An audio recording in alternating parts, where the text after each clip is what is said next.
पिछले चरण पे हमने आवेशित चालक में संचित स्थितिज ऊर्जा पड़ी थी, उसकी गणना करी थी। आज हम संधारित्र में संचित स्थिर विद्युत स्थितिज ऊर्जा को समझना चाहेंगे और इसकी गणना करना चाहेंगे। चित्र में एक समांतर प्लेट संधारित्र प्रदर्शित है। इसकी एक एम प्लेट है, एक एन प्लेट है।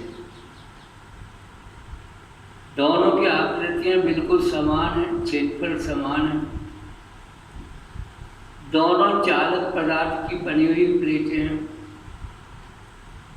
और दोनों प्लेटों के बीच की दूरी दी। एन जो प्लेट है इसकी बाहरी सतह को पृथ्वीकृत कर दिया गया है। यदि एम प्लेट को प्लस क्यू आवेश देंगे तो एन प्लेट की भीतरी सतह पर इलेक्ट्रॉन के स्थानांतरण के कारण ऋण क्यू आवेश एकत्रित हो जाएगा। एम का विभव माना कि V1 है, एन का विभव V2 है। एम पर यदि प्लस क्यू आवेश है तो एन पर माइनस क्यू आवेश होगा। अब मान लो किसी क्षण आवेशित करते समय और एम प्लेट का आवेश प्लस स्मॉल क्यू है और एन प्लेट का आवेश माइनस स्मॉल क्यू है। यदि एम और एन की विभवांतर V1 और V2 हो तो V बराबर Q/C सूत्र से इन दोनों प्लेटों के बीच का विभवांतर V1 माइनस V2 बराबर Q/C लिख देंगे। Small Q/C। तो इस क्षण यहाँ पर संधारित्र पर स्मॉल क्यू आवेश है। अब इन संधारित्र को हम और आवेश देना चाहें, मतलब dq आवेश और बढ़ाना चाहे हम, तो इसमें कुछ कार्य करना पड़ेगा।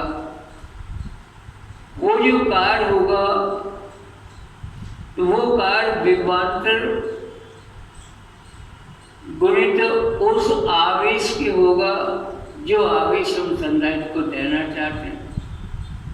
तो संधारित्र की प्लेटों के बीच का विभवांतर V1 माइनस V2 है और इसे dq आवेश अभी हमने दिया है। तो dq आवेश देने में संपन्न कार्य dw बराबर विभवांतर गुणित आवेश अर्थात V1 minus V2 into dq हो जाएगा। इस समीकरण 2 में हम समीकरण 1 से V1 माइनस V2 का मान लिख सकते हैं। तो संबंध आ जाएगा dw बराबर Q/C इंटू dq आ जाएगा। अब संधारित्र पर तो कुल मिला के हमको प्लस क्यू आवेश लाना है, क्योंकि एम प्लेट पर कुल आवेश प्लस क्यू और एन पर कुल आवेश माइनस क्यू हो जाएगा। तो क्यू आवेश लाना है असल में। इसके कारण स्थानांतरण से, इलेक्ट्रॉन के स्थानांतरण से एन प्लेट पर माइनस क्यू आवेश आ जाएगा। तो क्यू आवेश जो हम ला रहे हैं एम प्लेट पर, क्यू आवेश को लाने के लिए हम कैसे कार्य निकालें, तो समीकरण 3 का समाकलन करे देते और समाकलन की सीमा 0 से Q तक। प्रारंभ में संधारित्र को कोई आवेश नहीं दिया था तो 0 आवेश था और अंत में अधिकतम कैपिटल क्यू आवेश हम लाना चाहते हैं तो शून्य से कैपिटल क्यू तक हम समाकलन करेंगे तीसरे समीकरण का। तो कार्य W बराबर 1/c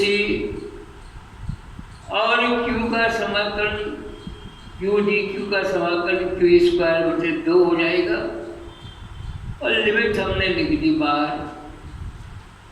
अभी समीकरण में लिमिट के मान लिखते हैं अपन, तो संबंध आता है W बराबर 1/2 Q²/c। ये जो कार्य W है, ये कार्य ही इस संधारित्र में ऊर्जा के रूप में संचित हो जाता है। ऊर्जा जिसे हम स्थिर विद्युत स्थितिज ऊर्जा कहेंगे। तो स्थिर विद्युत स्थिति ऊर्जा उसे U से प्रदर्शित करें तो U बराबर 1/2 Q²/c। ये संधारित्र की स्थिति ऊर्जा हमने निकाल ली। जबकि संधारित्र की धारिता C है और संधारित्र पर +Q आवेश लाए हैं, तो संधारित्र की स्थिर विद्युत स्थिति ऊर्जा U बराबर 1/2 Q²/c हो जाएगी। परंतु हमको पता है कि Q बराबर CV होता है, इसलिए समीकरण नंबर 4 में जहाँ Q लिखा है वहाँ CV लिख सकते हैं। तो संबंध आएगा U बराबर 1/2 C² V²/c। एक सी से एक सी कैंसिल हो जाएगा, तो U बराबर 1/2 CV²। ये भी स्थिति ऊर्जा की समीकरण है। और इस समीकरण में समीकरण नंबर 5 में